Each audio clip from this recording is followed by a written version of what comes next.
जय हिंद बच्चों। मैं विशाल यादव आप लोगों का the eagle defence and competitive classes में स्वागत करता हूं।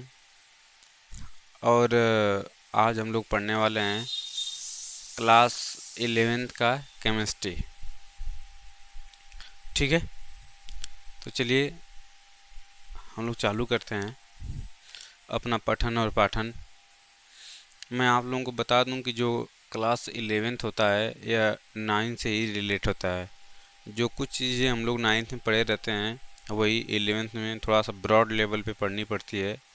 चीज़ें वही रहती हैं, जो बेसिक चीज़ें होती हैं वह 9th की ही होती हैं। अगर जो कोई भी बच्चा जिसको अभी 10th से आप लोग 11th में आएंगे तो थोड़ा सा दिक्कत महसूस होती है। अगर आप लोगों को दिक्कत महसूस हो तो आप लोग 9th का जो भी चीज़ें पढ़े हुए हैं उसको एक बार रिवीजन ज़रूर करें, चाहे फिजिक्स हो चाहे केमिस्ट्री हो। ठीक है, तो चलिए हम लोग अब आगे चलेंगे।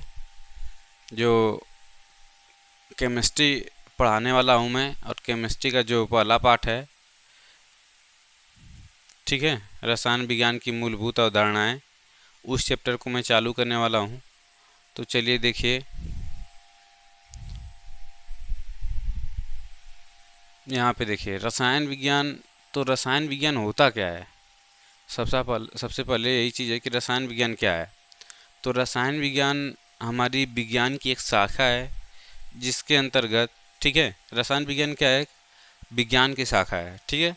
और जिसके अंतर्गत हम लोग क्या करते हैं कि उनके गुणों तथा उनमें होने वाले परिवर्तन, संगठन और गुणों तथा उनमें होने वाले परिवर्तन का हम लोग क्या करते हैं?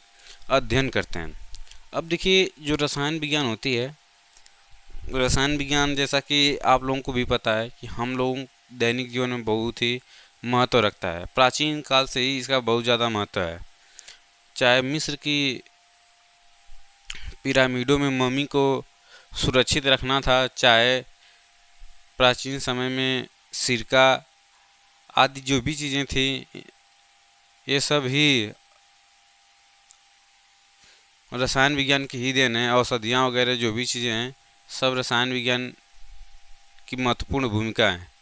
हम लोग ब्रश करते हैं, टूथपेस्ट जो होता है वो भी एक रसायन ही होता है। अतः सुबह से लेके हमारी रोज़मर्रा की ज़िंदगी में भी रसायन विज्ञान का क्या है? बहुत महत्वपूर्ण रोल है। एक मिनट।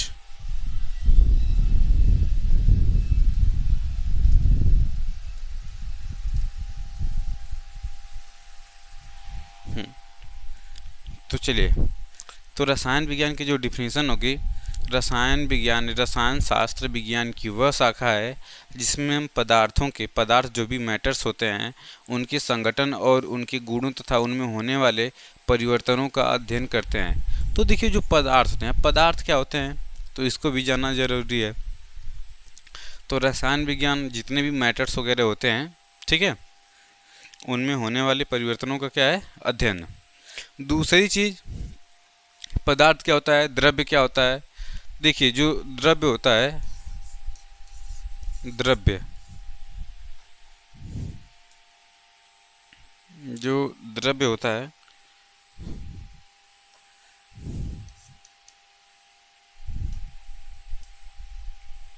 द्रव्य मतलब मैटर, इसको इंग्लिश में मैटर बोलते हैं। तो इसमें दो चीज़ों की आवश्यकता होती है। पहला कि द्रव्यमान, द्रव्यमान, ठीक है, और दूसरा क्या होता है? आयतन। तो ब्रह्मांड में हमारे चारों तरफ, ठीक है, जो भी चीज़ें हमको दिखाई पड़ती हैं, जो भी चीज़ें XYZ कुछ भी चीज़ें, वही मैटर होती हैं, ठीक है, जिनको हम लोग महसूस कर पाते हैं, जो हमारे चारों तरफ हैं। तो मैटर की जो परिभाषा होगी, ठीक है, तो चलिए देखिए, ऐसी कोई भी वस्तु जिसमें क्या हो? द्रव्यमान होता है तथा जो स्थान गिरती है, स्थान गिरना मतलब आयतन होता है, ठीक है, जिसे इंद्रियों से, मतलब हम अपने 5 इंद्रियां हैं उनसे क्या कर सकते हैं? जो भी हमारी इंद्रियां हैं, आँख कान नाक जीभ त्वचा, इनसे हम क्या कर सकते हैं? उसको महसूस कर सकते हैं। ठीक है, तो उसी को हम क्या कहेंगे, उसको हम कहते हैं द्रव्य। क्या कहेंगे, द्रव्य। तो द्रव्य हमारे ब्रह्मांड में चारों ओर जो भी पदार्थ है, जो भी जिन चीज़ों को हम लोग महसूस कर पाते हैं, द्रव्य है। जैसे कि हवा, ये भी पदार्थ है। ठीक है, पेड़ पौधे, नदियाँ, तालाब, सारी चीज़ें, जो भी चीज़ें हमको दिखाई पड़ती हैं, वे सब द्रव्य होते हैं। क्या होते हैं, द्रव्य। ठीक है, तो चलिए आगे चलते हैं। आगे हम द्रव्य को वर्गीकृत करते हैं। द्रव्य का जो वर्गीकरण होता है, ध्यान सुनिएगा, द्रव्य का जो वर्गीकरण होगा, द्रव्य का वर्गीकरण, तो द्रव्य का वर्गीकरण दो आधार पर किया जाता है। एक होता है भौतिक, एक होता है भौतिक आधार पर, एक होता है रासायनिक आधार पर। द्रव्य का वर्गीकरण दो आधार पर हम लोग करते हैं। एक होता है भौतिक आधार पर। तो देखिए, जो भौतिक आधार होता है, भौतिक आधार पर द्रव्य को हम तीन भागों में बांटते हैं। एक होता है हमारा ठोस, दूसरा होता है द्रव, और तीसरा होता है गैस। क्या होता है, गैस। तो द्रव्य को भौतिक अवस्था पे हम तीन भागों में, मतलब दो भागों में इनका द्रव्य का वर्गीकरण करते हैं, भौतिक आधार पर और रासायनिक आधार पर। तो जो भौतिक आधार पे होता है, पहला हो गया हमारा क्या, ठोस, दूसरा द्रव और तीसरा गैस। ठीक है, तो तीन आधार हैं। अब देखो, रासायनिक आधार पे इनको हमको कितने भागों में बांटेंगे, तो रासायनिक आधार पे इनको हम लोग दो भागों में बांटते हैं। ध्यान सुनिए, देखो, रासायनिक आधार पे इनको दो भागों में बांटेंगे। एक होता है शुद्ध पदार्थ, शुद्ध पदार्थ, और दूसरा होता है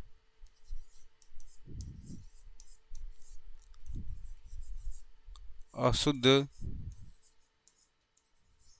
पदार्थ, या इसको क्या बोलेंगे, मिश्रण बोलते हैं, मिश्रण भी बोला जाएगा। ठीक है, अशुद्ध पदार्थ या मिश्रण।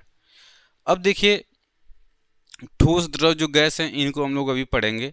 ठीक है, अभी हम लोग वर्गीकरण देख लेते हैं। तो शुद्ध पदार्थ को कितने भागों में बांटेंगे, तो जो शुद्ध पदार्थ होता है, इसको मेनली दो भागों में बांटा जाता है। कौन कौन सा, तो देखिए, एक होता है सबसे छोटा तत्व, और दूसरा क्या होता है, यौगिक। क्या होता है, यौगिक। ठीक है, और जो अशुद्ध पदार्थ या मिश्रण होता है, तो इसको भी दो भागों में बांटते हैं हम। कितने भागों में, एक मिनट,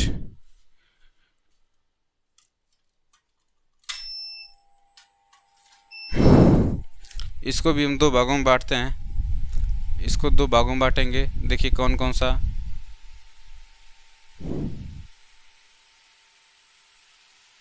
समांगी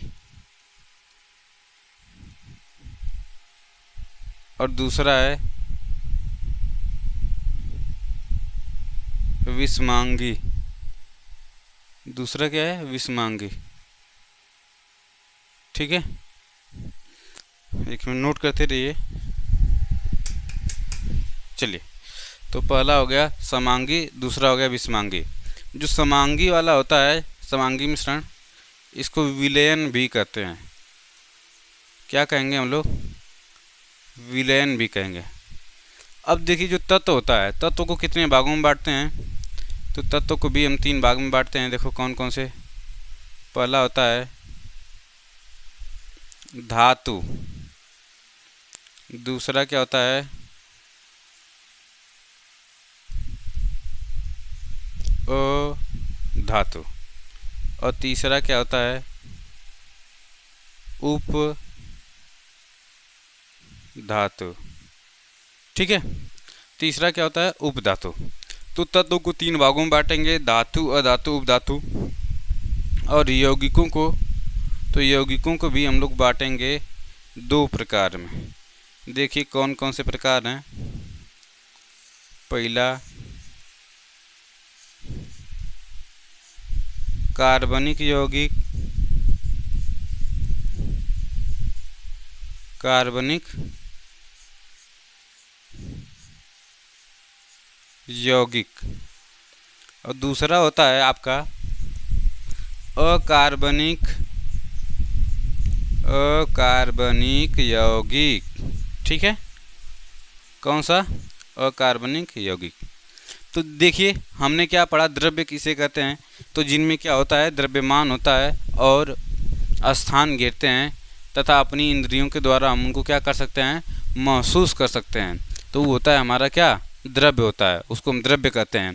तो द्रव्य का जो वर्गीकरण होता है भौतिक आधार पे किया जाता है। तो जो भौतिक आधार पे किया जाएगा, ठोस, द्रव और गैस के रूप में किया जाता है। किंतु जब रासायनिक आधार पे हम लोग करते हैं तो रासायनिक आधार पे इसको शुद्ध और अशुद्ध में, ठीक है, किसमें, शुद्ध और अशुद्ध में। शुद्ध को भी हम दो भागों में बांटेंगे, तत्व और यौगिक में। तत्व के तीन प्रकार होते हैं, धातु, अधातु और उपधातु। बट जो यौगिक होता है, यौगिकों को भी हम लोग दो भागों में बांटते हैं, कार्बनिक यौगिक और अकार्बनिक यौगिक। कार्बनिक यौगिक और अकार्बनिक यौगिक। इसमें देखिए अशुद्ध पदार्थ जो है, तो अशुद्ध पदार्थ में दो होता है, समांगी होता है, एक विषमांगी होता है। ठीक है, तो समांगी को हम विलयन भी कहते हैं, तो विलयन हो जाएगा, विषमांगी का हो जाएगा मिश्रण।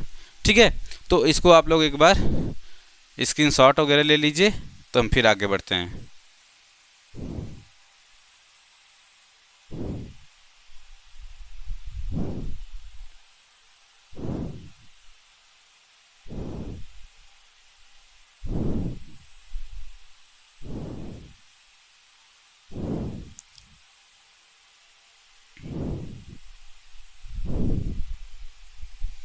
चलिए आगे चला जाए।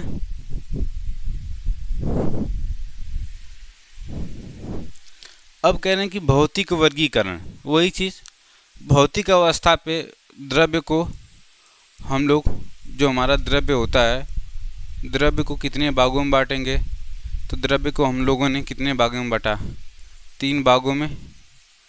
कौन कौन सा? ठोस, दूसरा क्या था, द्रव, और तीसरा क्या था, गैस।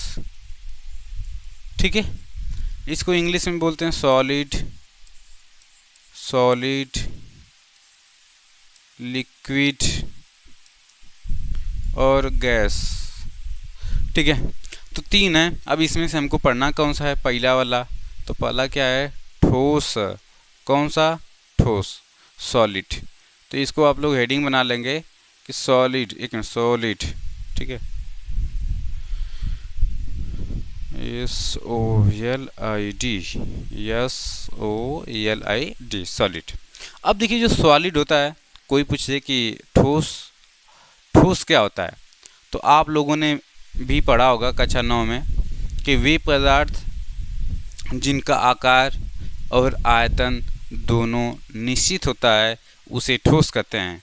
मगर यहाँ पे हम लोग क्या सीखेंगे कि ठोस में देखिए, जो ठोस के जो कण होते हैं, जो ठोस के मॉलिक्यूल्स होते हैं, यह एक क्रम व्यवस्थित होते हैं। ठीक है, क्रमबद्ध रूप में क्या होते हैं, व्यवस्थित होते हैं। ठोस में देखिए, ठोस में इनके अणुओं के मध्य जो स्पेस होता है, क्या होता है, बहुत कम होता है। ठोस में अणुओं के मध्य जो स्पेस होगा बहुत ज़्यादा कम होगा। ठीक है, जब अणुओं के मध्य स्पेस कम होगा तो इनके अंदर, इनके अणुओं के मध्य में जो लगने वाला फोर्स एक काम करता है। देखिए, इसके द्वारा इस पे फोर्स काम करता है, इसके द्वारा इस पे फोर्स काम करता है, इसके द्वारा इस पे, इसके द्वारा इस पे। तो इनके मध्य जो लगने वाला बल होता है वह अधिकतम होता है। तो हम लोग इसको ऐसे लिखेंगे कि ठोस के मध्य, ठीक है, ठोस के अणुओं के मध्य,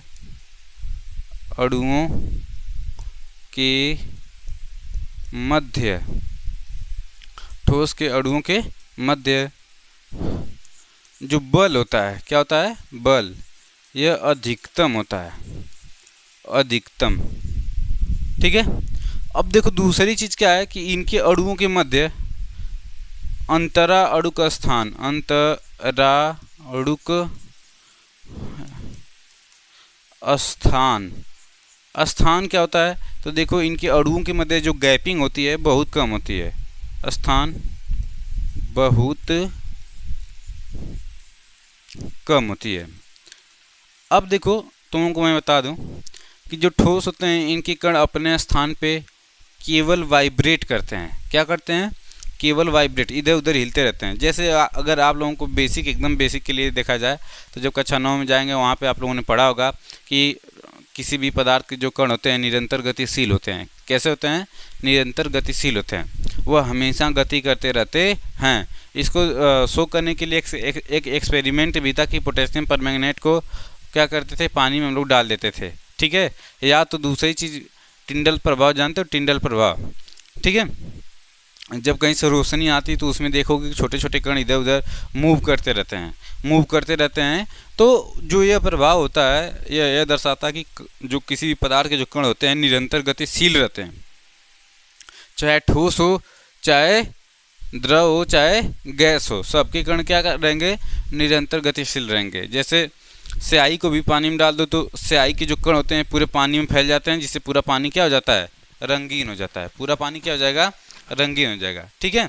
तो चलिए यही चीज़ हमको देखना है कि जो इसके अणुओं की जो गतिज ऊर्जा होगी या गतिज होगी, तो तीसरा हम लोग लिखेंगे कि ठोस के अणुओं की गतिज ऊर्जा, एक मिनट, जो इसके अणुओं की गतिज ऊर्जा होगी, ठीक है, अणुओं की गतिज ऊर्जा, कौन सी ऊर्जा? गतिज ऊर्जा, काइनेटिक एनर्जी, और न्यूनतम होती है। क्या होती है? न्यूनतम होती है। अच्छा, जो गतिज ऊर्जा होती है न्यूनतम होती है, इसीलिए ठोस वस्तु का आकार जो होता है निश्चित रहता है। क्या रहता है? निश्चित रहता है, ठीक है। ठोस वस्तु का जो आकार होता है क्या होता है? निश्चित रहता है। अन्यथा ठोस वस्तु क्या करती? उसका शेप परिवर्तित हो जाता। अगर इसके अणुओं की गतिज ऊर्जा क्या होती? अधिक होती, तो इधर उधर गति करते। यह केवल क्या करते हैं? अपने स्थान पे वाइब्रेट करते हैं। क्या करते हैं? अपने स्थान पे वाइब्रेट करते हैं। तो ये हो गया हमारा क्या? ठोस अवस्था। अब हम लोग आगे चलेंगे, एक मिनट। ठोस अवस्था यहीं पे एक और मैं ले लेता हूँ। अब आ जाएंगे हम लोग, पढ़ेंगे क्या? द्रव अवस्था। कौन सी अवस्था? द्रव अवस्था, ठीक है। अच्छा, उसको अगर नोट करना था या स्क्रीनशॉट लेना था तो पीछे कर देता हूँ अभी। लिक्विड स्टेट, उसको आप लोग नोट कर लीजिए, ठीक है। स्क्रीनशॉट ले लीजिए, फिर हम लोग आगे चलेंगे।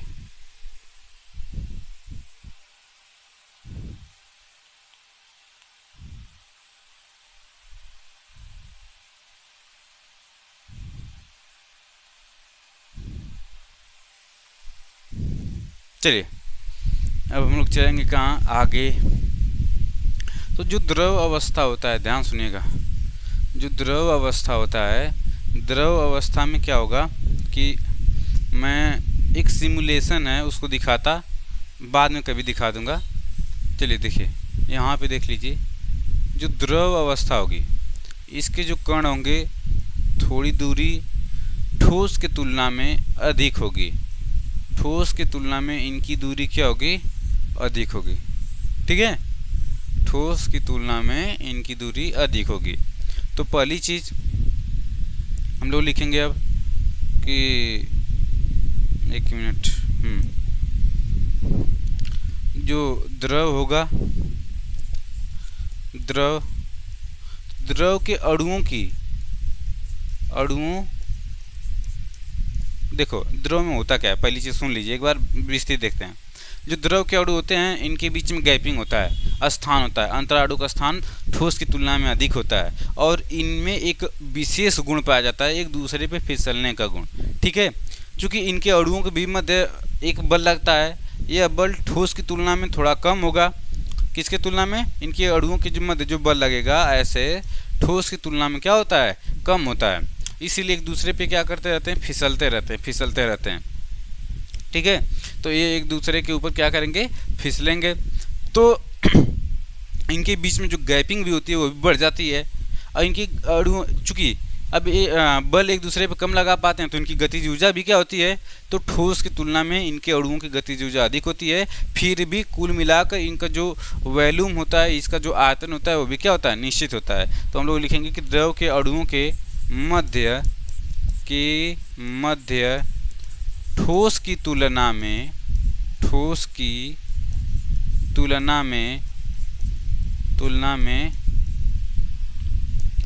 अधिक स्थान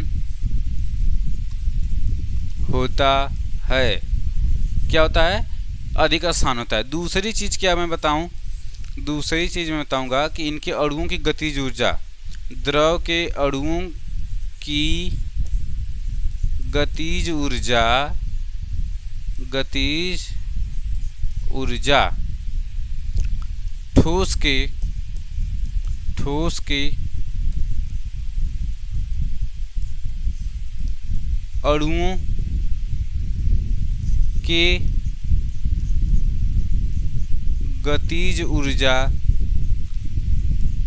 ठोस के अणुओं के गतिज ऊर्जा की तुलना में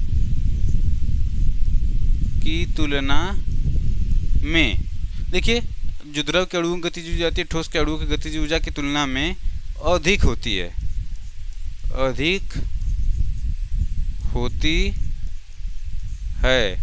और इनके अणुओं के मध्य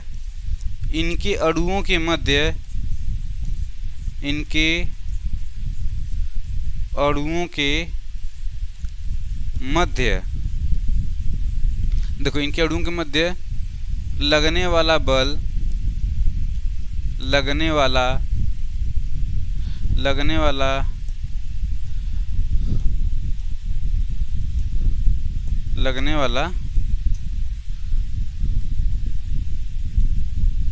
वाला क्या, बल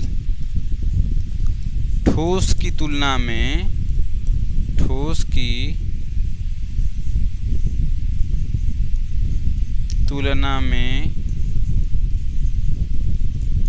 कम होता है। क्या होता है, कम होता है। कुल मिला के द्रव के अणुओं के मध्य ठोस की तुलना में अधिक स्थान होते हैं। इनकी गतिज ऊर्जा भी अधिक होती है, ठोस से अधिक होती है। और इनके अणुओं के मध्य में लगने वाला जो बल होगा क्या होता है, कम होता है। इनके अणुओं में फिसलन का गुण पाया जाता है। इनके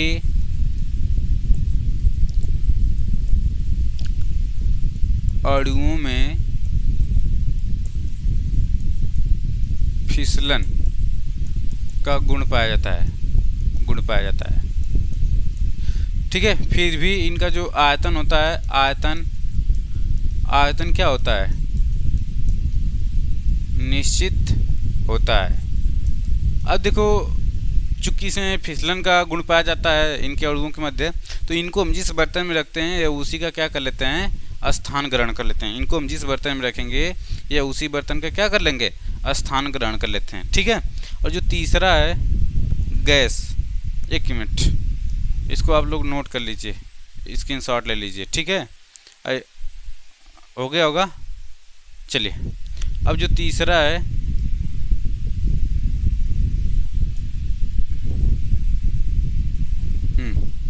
जो गैस अवस्था है, गैस। ठीक है, इसको देखिए, ये क्या होता है, गैस वाला क्या होगा। ठीक है, देखिए पहली बात कि जो गैस के अणु होते हैं, इनके अणुओं के मध्य जो स्थान होता है अधिक होता है। इनके अणुओं के मध्य जो स्थान होगा बहुत ज़्यादा होगा, आकर्षण बल भी कम होगा। आकर्षण बल कम होने सबसे कम होता है। ठोस द्रव की तुलना में स्थान भी अधिक होता है और इनके बीच में लगने वाला बल सबसे कम होता है। इनके अणुओं की गतिज ऊर्जा सबसे ज़्यादा अधिक होती है। ना तो इनका आकार फिक्स होता है, ना इनका कोई आयतन फिक्स होता है। तो इस चीज़ को देखिए, पहली चीज़ कि इनके अणुओं के मध्य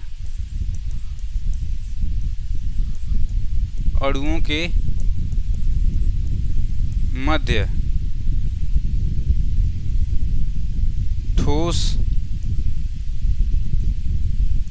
द्रव की तुलना में ठोस द्रव की तुलना में अधिक रिक्त स्थान होता है।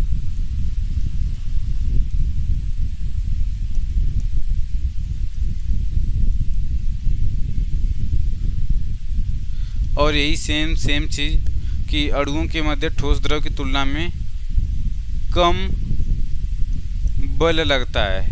कम बल लगता है, क्या लगता है? इनके अणुओं के मध्य में कम बल लगता है। और जो तीसरी चीज़ है कि इनके अणुओं की गतिज ऊर्जा, अणुओं की गतिज ऊर्जा, अणुओं की गतिज ऊर्जा जो होती है, इनकी गतिज ऊर्जा, इनकी जो अणुओं की गतिज ऊर्जा होगी, ध्यान सुनेगा, इनकी अणुओं की गतिज ऊर्जा होगी सबसे अधिक होती है, सबसे अधिक होती है, सबसे अधिक होती है।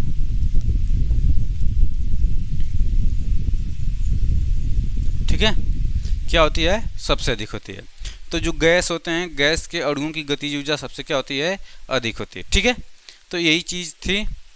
ठोस द्रव गैस जो भौतिक अवस्था के आधार पे था, यहीं पे क्या होता है? खत्म होता है। इसको आप लोग नोट कर लीजिए।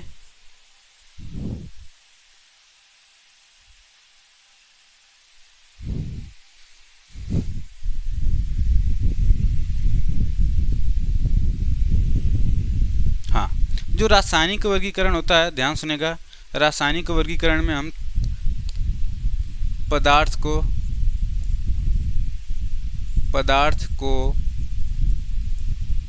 कितने भागों में बांटेंगे? तो रासायनिक वर्गीकरण में पदार्थ को हम लोग दो भागों में बांटते हैं। एक होता है तत्व और दूसरा क्या होता है? यौगिक। यौगिक, ठीक है। तत्व को इंग्लिश में क्या बोलते हैं? एलिमेंट। इसको क्या बोला जाएगा? कंपाउंड। क्या बोला जाएगा? कंपाउंड। अब यहीं पे तत्व को भी हमने बताया था कितने भागों में बांटते हैं। तो तत्व को धातु, अधातु और उपधातु। उपधातु। कंपाउंड को हमने बताया था दो भागों में बांटते हैं, कार्बनिक और अकार्बनिक। तो आप लोग इसको स्क्रीनशॉट इसका ले लीजिए, तो फिर हम लोग आगे चलें।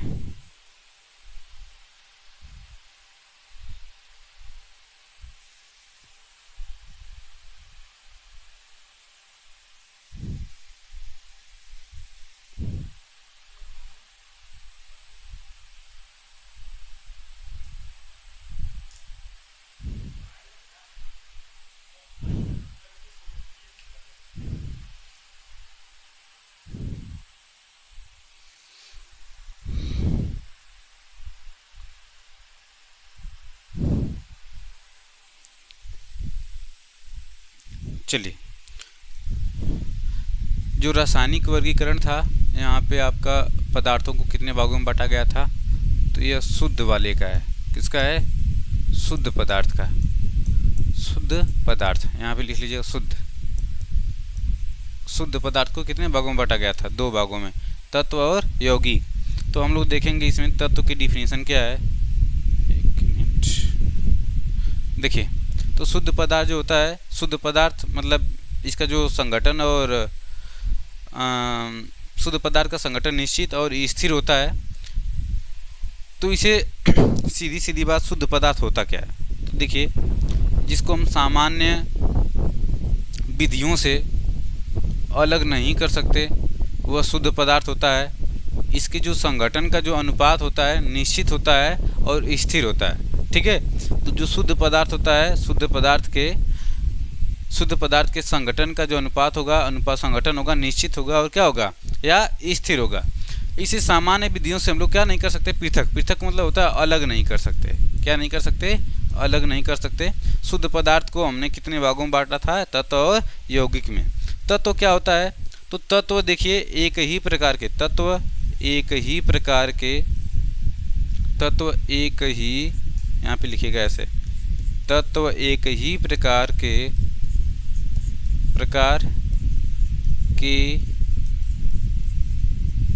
अणुओं से मिलकर बना होता है। तत्व एक ही प्रकार के अणुओं से मिलकर बना होता है। तत्व को इससे सरलतम रूप में हम लोग नहीं बांट सकते, ठीक है। तत्व को पदार्थ को तत्व से सरलतम रूप में हम नहीं बांट सकते। जो पदार्थ का सबसे छोटा कण होता है तत्व होता है। तो तत्व होता क्या है, तो तत्व एक ही प्रकार के अणु से मिलकर बना होता है, ठीक है। जैसे में आपका हो गया सोडियम, हाइड्रोजन, क्लोरीन, ठीक है, और मैग्नीशियम, एल्युमिनियम। तो एक बार फिर से देखते हैं शुद्ध पदार्थ क्या होता है। तो शुद्ध पदार्थ का जो संगठन होता है निश्चित होता है या स्थिर होता है, इसको हम सामान्य विधि से अलग नहीं कर सकते। शुद्ध पदार्थ को दो भागों में बांटते हैं, तत्व और यौगिक। तत्व क्या होते हैं, तो तत्व एक ही प्रकार के अणुओं से मिलकर बना होता है। यह पदार्थ का सरलतम रूप होता है, ठीक है। यह पदार्थ का सरलतम मतलब सबसे छोटा रूप, सरलतम रूप होता है। यह पदार्थ का सरलतम रूप होता है। तो चलिए अब हम लोग आगे देखेंगे आगे। अच्छा ठीक है, तो आज के लिए इतना ही। फिर मिलते हैं अगले एपिसोड में। तब तक के लिए धन्यवाद। जय हिंद, जय भारत।